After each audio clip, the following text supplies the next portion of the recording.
कल मैं संयोग से दिल्ली के तिलक मार्ग स्थित जो ईरान का जो संस्कृति केंद्र है, कल्चर सेंटर है, वहाँ गया था। वहाँ पर ईरान के सर्वोच्च नेता मुज्तबा खामनेई के विशेष दूत अयातुल्लाह इलाही से मेरी और विनोद अग्निहोत्री की और आशुतोष जी की, इन 3 पत्रकारों की मुलाकात हुई। विनोद अग्निहोत्री ने उनके साथ एक इंटरव्यू भी लिया कैमरे पर। मैंने उनसे कुछ सवाल पूछे और कुछ बातचीत वगैरह की। तो उस बातचीत से भी लगा कि वो लोग भी पूरी तरीके से एक लंबे युद्ध के लिए तैयार हैं। और उनके पास ना उत्साह की कमी है, ना पहलकदमी की कमी है और ना विश्वास की कमी है। और उनकी जो कैच लाइन थी, वो ये थी कि हम शहीद होने के लिए तैयार हैं। क्या बात! जो मुज्तबा ख़ुमैनी के पिता जिनकी हत्या कर दी गई, अली ख़ामनेई, वो भी बिल्कुल हमेशा कहते थे कि शहादत में सवाब है, शहादत में ही मुक्ति है। वो भी मैं इस तरह की बात वो करते थे, मतलब खुदा से मिलना और शहादत प्राप्त करना दरअसल एक ही बात है। शहादत में ही ईमान है। तो इस प्रकार की बात वो लोग लगातार कर रहे थे। बातचीत सब अंग्रेजी में हो रही थी, हालाँकि वहाँ पे हिंदी और फ़ारसी के दुभाषिए भी मौजूद थे। तो बहुत अच्छी चर्चा हुई उसके अंदर, और भी कई बातें हुई, जिसके ऊपर मैंने एक वीडियो भी बनाया है और काफ़ी लोगों ने उस वीडियो को देखा। तो ईरान तो पूरी तरीके से तैयार बैठा हुआ है। लेकिन इसमें जिस घटनाक्रम की तरफ आप इशारा कर रहे हैं, वो ये है कि खाड़ी के देश, जिनको अमेरिका ने सुरक्षा का आश्वासन दिया था और इसलिए उन्होंने इजाज़त दी थी कि अमेरिका उनकी धरती पर अपने फ़ौजी अड्डे बना ले। अमेरिका ने पूरे मध्य पूर्व में फ़ौजी अड्डे बनाए, लेकिन उन फ़ौजी अड्डों की मौजूदगी ही उनकी सुरक्षा के लिए खतरा बन गई। अगर वहाँ पर फ़ौजी अड्डे नहीं होते, तो ईरान उनके ऊपर हमला नहीं बोलता। ईरान का सीधा कहना है कि भाई इन्हीं फ़ौजी अड्डों से हमारे ऊपर मिसाइलें लॉन्च की जा सकती हैं। इन्हीं फ़ौजी अड्डों से वहीं से जहाज उड़ के हमला कर रहे थे। जी। तो इसलिए ईरान ने उनके ऊपर ज़बरदस्त हमले वगैरह किए। हालाँकि वो जो अयातुल्लाह इलाही थे, वो कहते थे ये हमारे पड़ोसी देश हैं और हमें इनकी बड़ी फ़िक्र है। हम इनके फ़ौजी अड्डों पे आक्रमण कर रहे हैं, हम इसलिए नहीं आक्रमण कर रहे हैं। ये उनका पूरा तर्क है उनका। बहरहाल, शुरू इन खाड़ी देशों में प्रतिक्रिया क्या हुई? शुरू में तो ये खाड़ी देश अमेरिका से नाखुश हुए। ये अब हमें इनकी वजह से हमारी सुरक्षा असुरक्षा में बदल गई है। बाद में इनको लगा कि कहीं ऐसा ना हो कि अमेरिका इस युद्ध में बीच में कदम पीछे खींच ले। तो उन्होंने अमेरिका से कहा, मतलब ये कल तक की बात ये है, अमेरिका से वो कह रहे थे कि वो ईरान पे तब तक हमले कर रहे हैं, जब तक ईरान निबट ना जाए। नहीं, ये तो न्यूयॉर्क टाइम्स ने पूरी स्टोरी की है। हाँ। उन्होंने तो बल्कि ये सिद्ध किया है कि ये युद्ध से पहले भी जो योजना बन रही थी, सऊदी अरब उसमें शामिल था। उनका कहना है कि कुचनेर को $2 बिलियन दिए गए थे, कुचनेर की कंपनियों को, और कुछ और बिलियन वो मांग रहा है अब युद्ध लड़ने के लिए, कि उसने वो मैनेज किया। भाई वो तो इनका दामाद है ना, तो ट्रम्प साहब का। तो उसमें यह है कि उसने घर में माहौल बनाया और उसके लिए तैयार किया युद्ध के लिए। तो देखिए, ये भी है कि जो ये शासक हैं इन देशों के, जो मोनार्कीज हैं, ये ईरान में जो रिवॉल्यूशन हुआ, उसमें एक आंच ये भी थी कि मोनार्कीज ध्वस्त हो सकती थी। ये डर भी गए थे। तो उस समय ये लोग अमेरिका के पाले में बहुत ज्यादा चले गए थे और उसी समय सैनिक अड्डों वगैरह पर ज्यादा विस्तार हुआ है, खर्च हुआ है। इसके सारे पैसे अमेरिका ने इन्हीं लोगों से लिए हैं, और अभी जो टूट फाट हुई है, इसके भी पैसे वो इन्हीं से लेगा भविष्य में भी। लेकिन अल्टीमेटली इस युद्ध में इन लोगों को ये पता लग गया कि ये हवाई अड्डे बना लेने से इनकी सुरक्षा नहीं है, और उनका सारा कारोबार और उनकी साख सब इस समय खतरे में पड़ी हुई है। तो इसलिए वो जो सिचुएशन बन रही है, कि मुझे लगता है कि ये युद्ध लंबा जो चल रहा है, 20 दिन हो ही गए। ये तो 2 दिन में 3 दिन में होने वाला था। आज 20वें दिन हम लोग बात कर रहे हैं और अभी कुछ सामने परिदृश्य जो है ग्लूम है। इसलिए भी 20 दिन तो और मान के चलिए ही, ये 10 अप्रैल तक तो, अब जो पहले मैं डेडलाइन बोलता था और एक तरह से मेरी डेडलाइन बचकानी साबित हुई, वो आप 10 अप्रैल तक तो मान के चलिए ही चलिए। इस बीच में अगर कुछ सकारात्मक घटित हो जाए तो बात दूसरी है। भाई लीडरशिप वहां है नहीं, आपने उसको मार दिया। सबसे पहली बात तो ये होगी कि वहां अब इस सब चीज की बातचीत करेगा कौन? बातचीत होगी किससे? बातचीत लागू कैसे होगी? जैसे हमने देखा कि उनके विदेश मंत्री ने जैसे ही ये बयान दिया था कि हम अपने पड़ोसी देशों पर कोई हमला नहीं करेंगे, उसके 2 घंटे बाद दुबई पे हमला हो गया था। इसका मतलब वहां अब एक बहुत बड़ा हिस्सा ऐसा हो गया है जो IRGC वगैरह के स्वरूप में है कि वो अब नियंत्रण में भी नहीं है और वो बलिदान के लिए भी तैयार है। इसलिए हम एक सचमुच में ये बर्र के छत्ते को छेड़ दिया है इसमें इजराइल ने और अमेरिका ने। और ये इजराइल के कहने पर ट्रंप साहब को सऊदी अरब और इजराइल के कहने से ये मामला हुआ है। और अब ये सारी दुनिया को, और हम सबसे ज्यादा तो हम अपनी बात करें कि हमें जो नुकसान हो रहे हैं, हमारे यहाँ जो ये आता है फर्टिलाइजर, इसका बहुत अमोनिया सारी की सारी, यूरिया, नेप्था, NPK, इसका मैक्सिमम हिस्सा यहीं से आता है। उसकी वजह है 5-7 दिन में वहां से जहाज यहाँ लग जाता है। रेट्स भी ठीक मिलते हैं, लॉन्ग टर्म भी बहुत सारे हमारे कॉन्ट्रैक्ट हैं, क्रिप्को वगैरह के जो भी हमारे यहाँ फर्टिलाइजर बनाने वाले हैं जी। इस लड़ाई से एकाएक ये मिलेगा कहां से? इसके बाद जो दूसरे प्रोड्यूसर्स हैं, चीन को अभी भारत ने कहा था, चीन ने अपने यहाँ सारे एक्सपोर्ट पे प्रतिबंध लगा दिया, क्योंकि इस युद्ध की वजह से चीन को भी अपने जरूरत के लिए सब चीज को रोकना है। तो मुझे लग रहा है हमारे देश में तो एक बड़ी क्राइसिस अभी LPG की है, इसके बाद खाद की आने वाली है, क्योंकि आपकी 55 से 65% आबादी खेती पर निर्भर है, गांव पे निर्भर है। बिल्कुल। और अगर खाद नहीं मिली, और खाद के दाम चूंकि रेट बहुत ज्यादा बढ़ गए, अब जो हमारी ऑयल बास्केट है, कल मैं इन ऑयल विशेषज्ञों से बात कर रहा था तो उन्होंने बताया कि वो मत देखिए जो ब्रेंट का रेट आप उस पर इंटरनेट पे देख लेते हैं, $109, $110। नहीं ऐसा हो रहा है। इस समय स्पॉट बुकिंग हो रही है, और बहरीन से और इन सब जगहों से तेल कहीं $152 में मिल रहा है, कहीं 138 में मिल रहा है। बाप रे बाप। तो उसने कैलकुलेट किया कि इंडिया की बास्केट में इस हफ्ते जो तेल आ रहा है वो $142 के आसपास है। तो अभी मैं पिछले कार्यक्रम में यही कह रहा था कि एक सज्जन सफाइयां दे रहे थे कि नहीं, भारत को लॉन्ग टर्म कोई नुकसान नहीं हो रहा, शॉर्ट टर्म में नहीं हो रहा। बड़ी मैंने कहा भाई आंकड़े देखो यार, $70 का जो तेल आ रहा था वो $142 का आ रहा है, और कह रहे हो भारत को कोई नुकसान ही नहीं हो रहा है। गुना हो गया। भारत जो एक्सपोर्ट करता था जो चीजें, वो एक्सपोर्ट कहीं हो नहीं रहा, क्योंकि कोई देश अब कोई चीज खरीद ही नहीं रहा है। हर देश अपनी अपनी जेब बचा रहा है। इस समय लड़ाई चल रही है, तो हम एक्सपोर्ट कर नहीं पा रहे हैं। मजदूर हमारे जो उनके यहाँ काम करते थे 90 लाख, उसमें से 50,000 आ गए, और लड़ाई जारी रही तो 90 के 90 लाख घर के लिए भागना चाहेंगे। भाई जाहिर है, कौन मरने के लिए बैठेगा, काम धंधा हो नहीं रहा है। तो ऐसी सूरत में आपको रेमिटेंस नहीं आएगा, मजदूर वहां से उल्टे वापस आ जाएंगे अपनी इकोनॉमी में खाली हाथ, यहाँ रोजगार है नहीं, और $170 की चीज $142 में खरीद रहे हो। शेयर मार्केट 7-8% डाउन हो चुकी है, 34 लाख करोड़ स्वाहा हो चुका है। खाद है नहीं, LPG आपको रेस्टोरेंट और इंडस्ट्री से हटा के डोमेस्टिक में लगानी पड़ रही है, और NG के इलाकों में ना, जहां से नेचुरल गैस आनी, वहां आग लग गई है। वहां 47% नेचुरल गैस वहां से आती है। इसका रातों रात विकल्प कहाँ पैदा हो जाएगा, और कह रहे हो इससे हमारी आर्थिक हालत पे कोई फर्क नहीं पड़ेगा। कमाल है भाई। ये चलिए, आपके मंच पे जो बातें वहां कहने की बहुत गुंजाइश नहीं, वो तो सफेद झूठ बोल रहे हैं, और झूठ बोलने की कला में उन लोगों को विशेष महारत है। अब समस्या दूसरी है कि पैसे का काम पैसे से चलता है जी। पैसे का काम झूठ से हो सकता है कि 1-2 दिन तक लोगों को मुगालते में रखा जा सके, झांसा दिया जा सके, तो वो झांसा 1-2 दिन तो चलेगा। लेकिन यहाँ स्थिति यह है कि प्रतिदिन तेल के दाम बढ़ रहे हैं। पहले इनका कहना यह था कि हमारे पास 1 महीने के तेल का स्टॉक है। अब उस 1 महीने के अंदर भी 20 दिन जो है वो गुजर चुके हैं, बाकी बचते हैं 10 दिन।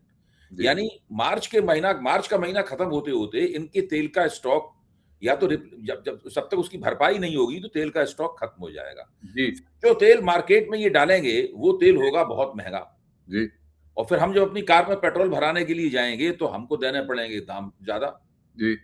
फिर हम लोगों को $125 अचानक पता नहीं कितने दाम देना पड़े। आप ज्यादा इस मामले में ऊर्जा संबंधी आंकड़े और उसकी आपके मेरे मुकाबले आप ज्यादा जानते हैं, क्योंकि आपने ज्यादा समय लगाया है। ये तो मतलब हम दोनों इस पर सहमत हो सकते हैं कि हमको ज्यादा दाम देने पड़ेंगे, और काफी ज्यादा देने पड़ेंगे। अभी अगर 92, 93, 94, 95 रुपए पर लीटर तेल पेट्रोल मिलता है, तो हो सकता है कि हमें बहुत जल्दी ही ₹125 और ₹150 के बीच में पेट्रोल खरीदना पड़े। अगर युद्ध चला तो हाँ, ऐसी स्थिति तो चलेगा, निश्चित रूप चलेगा।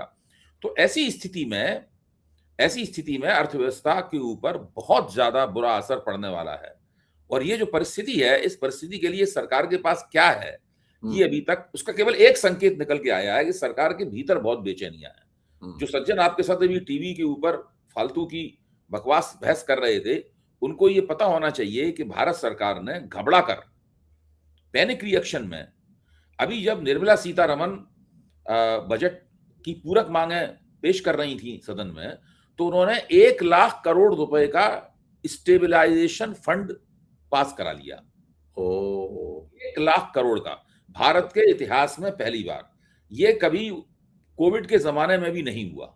इकोनॉमिक टाइम्स ने लीड बनाई 1 लाख करोड़ रुपए का स्टेबलाइजेशन फंड, यानी उसमें नीचे लिखा हुआ है उसका कारण कि जो युद्ध चल रहा है, इससे जो कोई भी सप्लाई चेन टूटेगी, उसके प्रभाव होंगे, इन सब के लिए हेजिंग करने के लिए, सुरक्षा के लिए 1 लाख करोड़ रुपए निकाल के रख लिए हैं। अब आप सोचिए, जब मैंने एक प्रसिद्ध अर्थशास्त्री से इसका मतलब पूछा, तो उन्होंने बताया कि बड़ी अजीब सी बात है, ये तो 10 दिन में ये वित्त वर्ष समाप्त हो जाएगा। ये वित्त वर्ष 10 दिन में समाप्त हो जाएगा। तो 10 दिन में तो आप 1 लाख करोड़ रुपए आपने इस वित्त वर्ष में निकाल के रखा है, तो 10 दिन में तो आप 1 लाख करोड़ रुपए खर्च नहीं कर सकते। जी। फिर आपको तुरंत दूसरे बजट के लिए फिर से आपको इसको रिवैलिडेट करना पड़ेगा, है, या नई रकम आपको लानी पड़ेगी। तो उसमें 1 लाख करोड़ में व्यवस्था है कि 55,000 करोड़ रुपए तो शायद इस वर्ष खर्च, यानी सरकार की योजना ये है कि 55,000 करोड़ रुपए इन 10 दिन में ही सरकार खर्च कर ले। जी करने के लिए तैयार बैठी हुई है। बाकी 45,000 करोड़ रुपए अगले साल में डाले जाएंगे और वो राज्यों से खींचे जाएंगे कई तरीकों से, मतलब जो है ये पूरी योजना है। तो सरकार भी काफी घबराहट के दौर में है।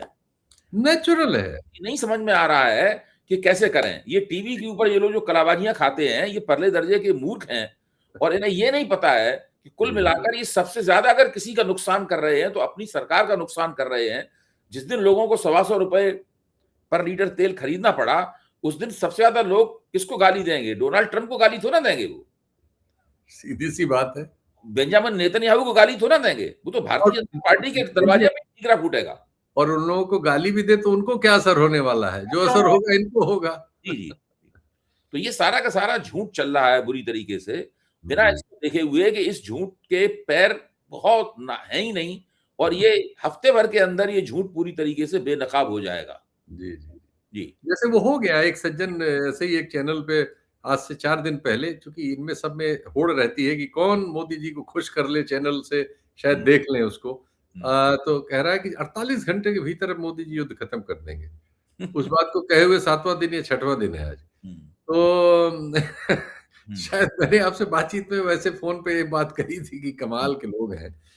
तो इतनी चापलूसी करते हैं लोग, और ये इन मंचों का जिसपे सचमुच में विश्लेषण, बहस और तर्क होना चाहिए, तथ्य आने चाहिए, जिससे लोग एजुकेट हों, और कम से कम उनको कुरेदने भर का तो काम होना ही चाहिए, वो भी नहीं होता।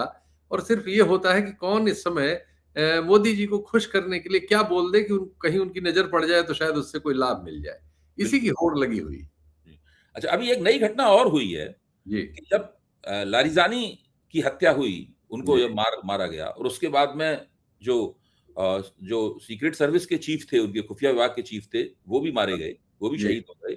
उसके बाद चीन ने एक वक्तव्य जारी किया, और उस वक्तव्य में चीन ने बहुत ही कठोर शब्दों में, आमतौर पर चीन ने अभी तक कठोर शब्दों का इस्तेमाल नहीं किया था, लेकिन इस बार कठोर शब्दों में चीन ने कहा है कि नेताओं की हत्या, जिसको अमेरिका और इजराइल डिकैपिटेशन स्ट्राइक बोलते हैं, नेताओं की हत्या को बोलते हैं कि डिकैपिटेशन स्ट्राइक, यानी किसी देश का सिर कलम करना हो अगर ऊपर से, तो उसको डिकैपिटेशन बोलते हैं, सिर कलम करने को। तो ये नेतृत्व की हत्या का मतलब ये है कि डिकैपिटेशन स्ट्राइक, ये नेतृत्व की हत्या जो है, इसको बर्दाश्त नहीं किया जाएगा, ये चीन ने कहा है। ये एक बहुत महत्वपूर्ण बात है, इसको दर्ज करना जरूरी है, क्योंकि धीरे धीरे करके रूस और चीन दोनों के बोल बदल रहे हैं, सख्त हो रहे हैं, और उनको लगता है। आज चीन ने भी 2 घंटे पहले भी एक बयान दिया, वो बहुत महत्वपूर्ण है। उसने ताइवान से कहा है, ताइवान को इस समय हीलियम और एक और चीज चाहिए, वो उन कारखानों को रन करने के लिए जो चिप बनाते हैं, जिससे सारी दुनिया चलती है। कहा कि ये वक्त है कि हमें अपने एक दूसरे में एसिमिलेट हो जाना चाहिए, यानी वो जो ताइवान को अपने में मिलाना चाहता है, उसके लिए उसने पुश किया है, और ये समस्या हम सॉल्व कर सकते हैं मिलजुल कर। ये चीन ने ताइवान की लीडरशिप को एक फीलर फेंका है, और ये भी खबर आई है कि ताइवान के चारों तरफ चीन ने अपने समुद्री जहाज खड़े कर दिए हैं, जिससे ताइवान को कहीं से भी ऑयल और ये गैस वैस पहुंचना मुश्किल है। तो अब नई डेवलपमेंट भी हो रहे हैं दुनिया में। वो चीन तो बहुत होशियार देश है ना। देखिए, दुनिया भर में मनुष्य के इतिहास में, मानवता के इतिहास में जो कूटनीति है, उस कूटनीति के आविष्कारक तो वही हैं। हम सब लोग तो चीन द्वारा बनाई गई कूटनीति के विभिन्न पहलुओं को आगे बढ़ाते रहे हैं, लेकिन कूटनीति के वही आविष्कारक रहे हैं चीनी लोग। उनकी इस मामले में जो खूबियां हैं, उसका दुनिया में कोई भी सभ्यता और संस्कृति मुकाबला नहीं कर सकती। जी जी जी। ऐसी स्थिति में स्थिति यह है कि वो चीन ने भांप लिया है कि इस अंतर्राष्ट्रीय संकट का लाभ उठाकर वो अपनी मातृभूमि की भौगोलिक एकता दोबारा प्राप्त कर सकता है। एक तो वो समस्या हल करने की ओर वो एक कदम कम से कम बढ़ा ही लेना चाहते हैं। दूसरे, निश्चित तौर पर इस युद्ध के जरिए छेड़ा तो इसे अमेरिका और इजराइल ने है। इजराइल ने अमेरिका को मिला के छेड़ा है, लेकिन इससे जो दुनिया भर के भौगोलिक और राजनीतिक समीकरण थे, उनमें गंभीर परिवर्तन इस लॉबी के विरुद्ध होने की संभावनाएं बढ़ गई है लगातार। क्योंकि अब ईरान से जो भी समझौता जब भी होगा, जाहिर है कि वो उन शर्तों पर जो ईरान मान चुका था उन पर भी नहीं होगा। अब ईरान तो लेवरेज ईरान के पक्ष में है। अब जब भी कोई चीज होगी तो ईरान को जो उसके पास था उससे ज्यादा मिलेगा, और उनकी डिमांड का नोट भी अब तगड़ा हो गया है। अब वो बम बनाने की भी बात कर रहे हैं, वो हर्जाना देने की भी बात कर रहे हैं, और अन्य जुर्माना लगाने की बात कर रहे हैं, और अमेरिका से सारे अड्डे हटाने की भी बात कर रहे हैं। अभी जो उन्होंने पत्र उस दिन पढ़ के सुनाया उनका, खमनई साहब जूनियर का, तो उसमें सीधे उन्होंने तो उनकी मांग का दायरा ही बदल गया है। बिल्कुल जाहिर है, ये जैसे आपने कहा, अगर आपकी बात 20 दिन और युद्ध चलने वाली सच हो जाती है, तो दुनिया को बैठ के तय करना ही होगा। या तो दुनिया आणविक युद्ध में चली जाएगी जो और घातक होगा पश्चिम के लिए, और अगर नहीं गई तो फिर बैठ के उसको यही कुछ तय करना पड़ेगा। क्योंकि अब ईरान तो ऐसा बिल्कुल नजर नहीं आ रहा है कि जो भी इनका ईरान के बारे में आकलन था, और जो हम लोगों को भी उस समय लगता था, वैसा कुछ ईरान है नहीं। और जैसा ईरान है, उस ईरान को तो ये टीम हरा नहीं सकती। बिल्कुल, निश्चित रूप से। तो हम लोग अब अपनी चर्चा के बिल्कुल आखिरी दौर में पहुंच गए हैं। अब आप बताएं कि ये भारत की भूमिका किस तरीके से बदल सकती है, सकारात्मक हो सकती है? क्योंकि भारत के पास एक मौका था इस युद्ध की शुरू में। मैं कुछ अच्छे अपने पत्रकार बुद्धिमान दोस्तों से एक बार बात कर रहा था, तो उन्होंने कहा था कि अगर भारत चाहे तो इस पूरे फैसले में एक पंच की भूमिका निभा सकता है। भारत की ये स्थिति बन सकती है, बशर्ते भारत उसके लिए गुंजाइश बनानी पड़ेगी उसे अपने लिए। उसके लिए उसे एक तरह से निष्पक्षता दिखानी पड़ेगी, एक तरह से गुट निरपेक्षता दिखानी पड़ेगी उसे। जी। मुझे अब इसमें मैं वो मिहिर जोशी वाले लेख पे जाना चाहूंगा कि भारत ने अपने को हास्यास्पद बना लिया है। दरअसल भारत अब ऐसी भूमिका में है जिसकी कोई भूमिका ही नहीं है। भारत है, लेकिन उसकी कोई भूमिका नहीं। वो फोटो में एक फोटो हो सकता है कि 20 लोग खड़े हैं, हमारे प्रधानमंत्री जी भी उसमें खड़े हैं। हो सकता है हमारे प्रधानमंत्री जी कैमरे के एंगल से सबसे अच्छी जगह खड़े हों। ऐसा भी हो सकता है कि वो ज्यादा चौड़े से चलते हुए नजर आए, लेकिन भारत की कोई भूमिका इसके अलावा कि उसका एक अच्छा फोटो सेशन हो जाए और उसको हमारा मीडिया यहाँ कुछ उसके बारे में कहानियां गढ़ दे, इससे इतर उसकी अब कोई भूमिका न है, न दुनिया में कोई उसको उस तरह से स्वीकार कर रहा है। ये बहुत ही दुर्भाग्य की बात है। मतलब जो भारत इस युद्ध में अपनी अंतर्राष्ट्रीय प्रतिष्ठा में चार चांद लगा सकता था, और बिल्कुल बहुत बहुत बेहतर हो सकती थी भारत की स्थिति। सब लोग भारत की तरफ देखते। उसके लिए दुबे जी, भारत का एक स्टैंड होना जरूरी होगा ना। इस समय जो भारत का नेतृत्व है उसका कोई स्टैंड नहीं है। दुनिया देख रही है कि वो ट्रंप साहब से कांपता है। दुनिया देख रही है कि वो चीन के सामने बोल नहीं पाता। दुनिया देख रही है कि वो ब्रिक्स में है, लेकिन वो अमेरिका के लिए है वहां पर। ब्राजील के राष्ट्रपति ने कह दिया था इस बात को, साउथ अफ्रीका वालों ने कह दिया था, कोलंबिया के राष्ट्रपति में ये हिम्मत है जिसको कि ट्रंप आधे मिनट में उठवा सकते हैं कि वो ट्रंप को गलत कह रहा है। आयरिश राष्ट्रपति जाके गलत कह रहा है। भारत की कोई भूमिका कहाँ है? भारत की तो बोलती बंद है बाहर के मामलों में। तो एक बोलती बंद भारत अपने के लिए किस चीज की डिमांड कर सकता है जब वो किसी चीज पर किसी के लिए बोला ही नहीं है? जब वो किसी के लिए किसी चीज पर कुछ बोला ही नहीं है, तो आज उसके लिए कोई क्यों बोलेगा? नहीं, बिल्कुल ठीक कह रहे हैं आप। अब हम लोगों को इस घटनाक्रम, ये बहुत अफ़सोसनाक घटनाक्रम है और उसमें भारतीय प्रतिष्ठा का जो क्षय हो रहा है, वो और भी ज़्यादा अफ़सोसनाक है। हम सब लोग मानसिक रूप से उससे व्यथित हैं और मैं समझता हूँ नई परख के दर्शक भी इस बात पर गौर करेंगे और जल्दी ही हम लोग नई परख के दर्शकों के लिए घटनाक्रम का नया विश्लेषण लेके आएँगे। शीतल जी, बहुत अच्छी हम लोगों ने चर्चा की और मुझे लगता है कि हम लोगों को 1-2 दिन के अंदर फिर से जो नई घटनाएँ होंगी, क्योंकि बहुत तेज़ी के साथ परिवर्तन हो रहे हैं, उसमें क्या भी हो मतलब खाड़ी के देशों और खाड़ी के देश अगर युद्ध में कूद पड़े, क्योंकि ऐसा लग रहा है कि वो युद्ध में कूद पड़ेंगे और फिर ईरान उनके ऊपर और भी ज़्यादा मरणांतक प्रहार करेगा, परिस्थितियाँ उससे और भी ज़्यादा चिंताजनक होंगी। बहुत-बहुत धन्यवाद।